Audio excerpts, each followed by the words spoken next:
السلام عليكم ورحمة الله وبركاته. أهلا بيكم في قناتي، قناة مطبخ نسمة القاضي. أتمنى لو عجبكم الفيديو تدوسولي لايك وتشتركوا في القناة وتفعلوا الجرس عشان يوصلكم مني كل جديد. النهاردة هنعمل مع بعض كده الفتة المصرية. كده نحط اللحمة على الناشف ومعاها التوابل بتاعتها، الملح والفلفل الأسمر ورق لورو وحبهان. هننزلها معاها على الناشف وبصل وجزر وقوطة. هنسيبها بقى لما تجيب ميتها كده، نزودها بقى ميه سخنه على طول. بصوا الميه السخنه على طول بتخليهاش تريم وتبقى حلوه. هنوطي عليها بقى ونسيبها. هنا هنعمل الصلصه بتاعه الفته. معلقه توم كده معانا، يديك في التقليب على طول عشان ما حروف التوم ما يغمقش منك. اول ما يبقى ذهبي كده نحط رشه كزبره ناشفه عليه، ونركن بقى الحله على جنب كده شويه عشان نعرف نحط حبة الخل. ركنت الحل على جنب شوية، حطيت حبة الخل عليهم، وبعد ما هدي كده حطيتهم غلو وغلو على النار، ونقصت منهم حبة كده عشان نحطهم على العيش. بعدين ننزل بالطماطم بقى بالراحة كده. نزلت بقى هنحط ملح وحبة سكر معادلة الحموضة والفلفل بتاعه كده. ركنا اهو اللي هنرش على الفتة. هنعمل الرز مع بعض، حبة زيت ومعلقة سمنة، وهننزل بالرز بقى وهنحط ملح ونشوح فيه بقى. لما تشوحي الرز مع السمنة والزيت كده، السمنة بتخلي طعمه حلو والزيت بيخليه مفلفل وبيلمع معاكي. هنا بعد ما فلفلناه هننزل عليه بالمية بمقدار المية.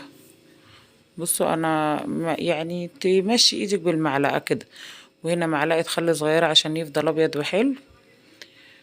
هنا بقى الصلصة معانا، انا بقولكوا بصوا اتسبكت وتقلت. هنخفها شوية بحبة شوربة، هنزودها بحبة شوربة كده نخلي سمكها حلو. بصوا انا بوريكم اهو كده زودنا الشوربة عليها. هنا بقى العيش قطعناه ناشف، انا قطعته كده وحطيته في الصواني. هوريكم بقى. بصوا هنا حبة التوم بالخل اللي نقصناهم واحنا بنعمل الصلصة، هنرشرش بقى على العيش كده عشان يطعم العيش، تخلي طعمه حلو كده. بص بحط في التانية برضو، نحط برضو صلصة طماطم عليها كبشة كده، نرشرش منها على خفيف عشان ما تبقاش حنطة معاكي. هنحط بقى شوربة، نسقي العيش بالشوربة. هنا بقى عايزة تزودي الشوربة على العيش، حباها طرية حباها ناشفة، حاجة ترجعلك برضو. هنا بقى انا سقيته كده كويس عشان العيش ناشف معاكي. هغطيه بقى، انا بحب اغطيه يشرب شوية بعد كده نغرف. اللي حابة العيش يبقى ناشف معاه ما تغطوش. هنا بقى هنحمر سمنة. انا طلعت اللحمة لما نشفت خالص على مصفى وصفت الشوربة بتاعتها، حطينا معلقة سمنة على معلقة زيت ذرة ونحمرها فيها بقى. هنرش عليها رشة توابل، حبة بهارات كده من الستة اللي احنا عاملينهم مع بعض. هنحمرها بقى الوش ده والوش التاني ونشيلها. اهم شيء تنشيلي اللحمة من الشوربة عشان ما تنشف معاكي وتتحمر معاكي، ما تبقاش فيها شوربة تطرطش معاكي وهتتهري معاكي وانت في القلية. هنا بقى العيش اتشرب، هنحط الرز بقى على العيش كده. انا حطيت كمية الرز وتساوي، تبقى يعني تمشي المعلقة خفيف خفيف كده على الرز تسويه. وتحط الصلصة بقى زي ما انت عايزة. يعني انا عندي، بصوا انا عندي اللي ما بيحبش الصلصة كتير واللي بيحب الصلصة كتير براحتك.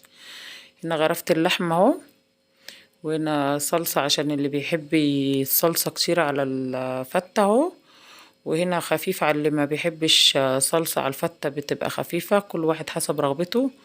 وهنا شوربة، وهنا بقى غرفت حبة رز وحطيت عليها اللحمة المتحمرة، وطبق سلطة خضراء. هنا زي ما انتوا شايفين كده اللحمة طعمها كانت تحفة بصراحة، المتحمرة في السمنة دي جميلة. هنا وانا بغرف كنت لسه بحط يعني صورنا كده مقطع الشوربة. شوف الشوربة رايقة وحلوة وبتبقى طعمها جميل وما بتبقاش فيها زفرة خالص. هنا الفتة المصرية كل بيت ما بيستغناش عنها، وبتبقى طعمها جميل وخفيفة عن الطبيخ كمان.